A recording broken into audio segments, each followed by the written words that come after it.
নমস্কার বন্ধুরা, আশা করি সবাই ভালো আছেন। আজকে আপনাদের সঙ্গে শেয়ার করব বাড়ির বাচ্চাদের ভীষণ পছন্দের একটা রেসিপি। সেটা হলো মাশরুমের রেসিপি। খুব ক্রিমি গার্লিক মাশরুমের রেসিপি, ভীষণই স্বাদের এবং খুব কম সময়ে মাত্র 10 মিনিটে আপনি এটা ডিনারে রেডি করে ফেলতে পারেন।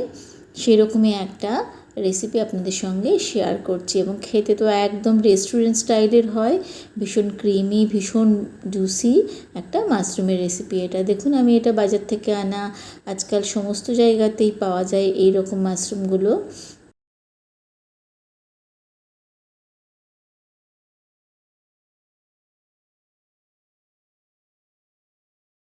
খুব ভালো করে ওয়াশ করতে হবে। তার জন্য আমি একটা বোলের মধ্যে মাশরুমগুলো নিয়ে তার মধ্যে ময়দা এবং নুন দিয়ে খুব ভালো করে ঘষে ঘষে মাশরুমের গাটা পরিষ্কার করে নেব।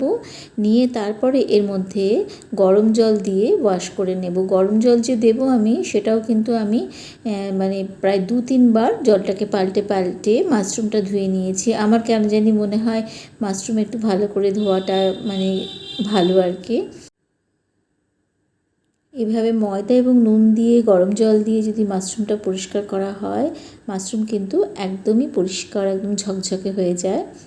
তা সেইভাবেই মাশরুমটা পরিষ্কার করে নিতে হবে।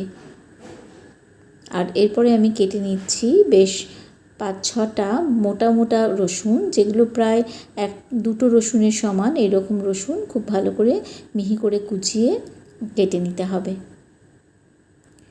বাচ্চারা মাশরুম খেতে খুবই ভালোবাসে। আমাদের চ্যানেলে কিন্তু আরও একটা মাশরুমের রান্না রয়েছে, সেটাও আপনারা ইচ্ছে হলে দেখে নিতে পারেন।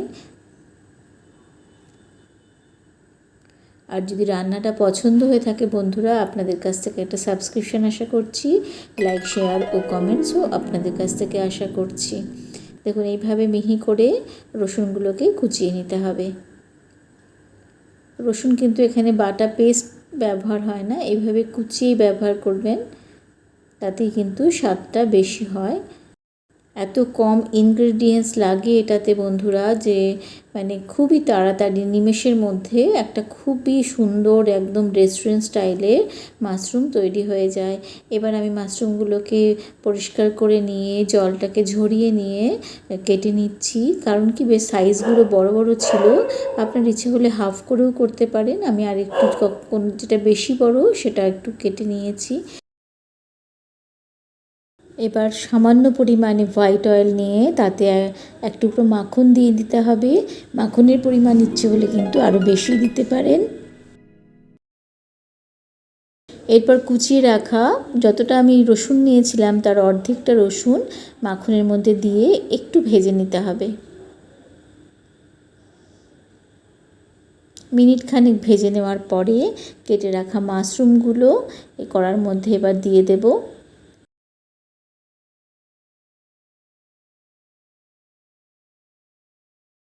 দিয়ে এরপরে একে একে এর মধ্যে দিয়ে দিতে হবে আন্দাজ মতো নুন এবং 1 চামচ মতন গোলমরিচের গুঁড়ো আমি ব্যবহার করেছি, সেটা দিয়ে দিচ্ছি।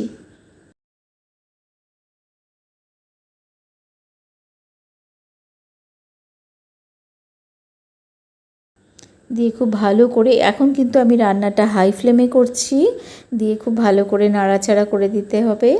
এইভাবে মানে মিনিট খানেক আমি ভেজে নিয়েছি।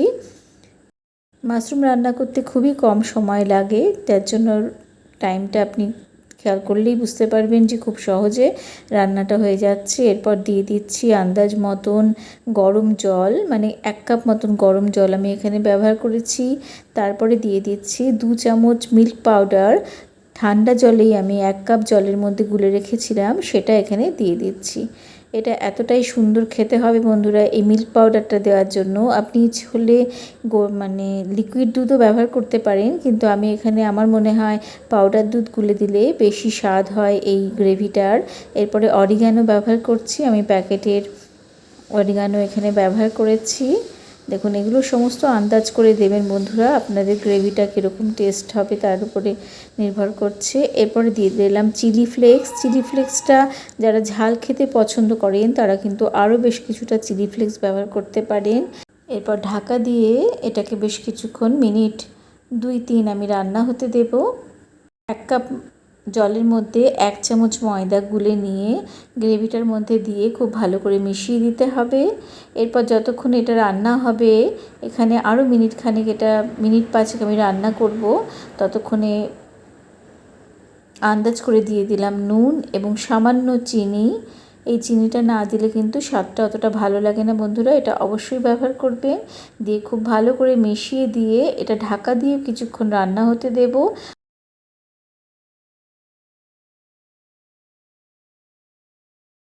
ততক্ষণে আমি ওইদিকে তৈরি করে নিচ্ছি অন্য একটা প্যানে সামান্য একটু মাখন দিয়ে তার মধ্যে বাকি যতটুকু আমার রসুন কুচি করে রাখা ছিল সেটা দিয়ে একটু লালচে করে ভেজে নিচ্ছি এবং এর মধ্যে দিয়ে দেব আরও কিছুটা ক্যাপসিকাম কুচি, খুব ছোট ছোট করে কুচি করে রেখেছি। এটা কিন্তু এই গ্রেভিটাতে একটা সুন্দর কালার নিয়ে আসবে এবং গন্ধটাও খুব সুন্দর লাগবে, তার জন্য এটা ব্যবহার করতে হবে। এইভাবে ব্যবহার করলে কিন্তু রসুনটা আলাদা করে ভেজে ওপর থেকে যদি ব্যবহার করি, এই গ্রেভিটার গন্ধটা কিন্তু খুব সুন্দর হয়ে যাবে বন্ধুরা। এইভাবে একবার করে দেখুন মাশরুম রান্না। আমার মনে হয় আপনার বাচ্চা বারবার বলবে যে এটা বানানোর জন্য। ভীষণই স্বাদের একটা মাশরুমের রেসিপি এটা। আশা করি আপনাদের ভালো লেগেছে। ভালো লেগে থাকলে একটা লাইক ও কমেন্টস করে যাবেন অবশ্যই বন্ধুরা।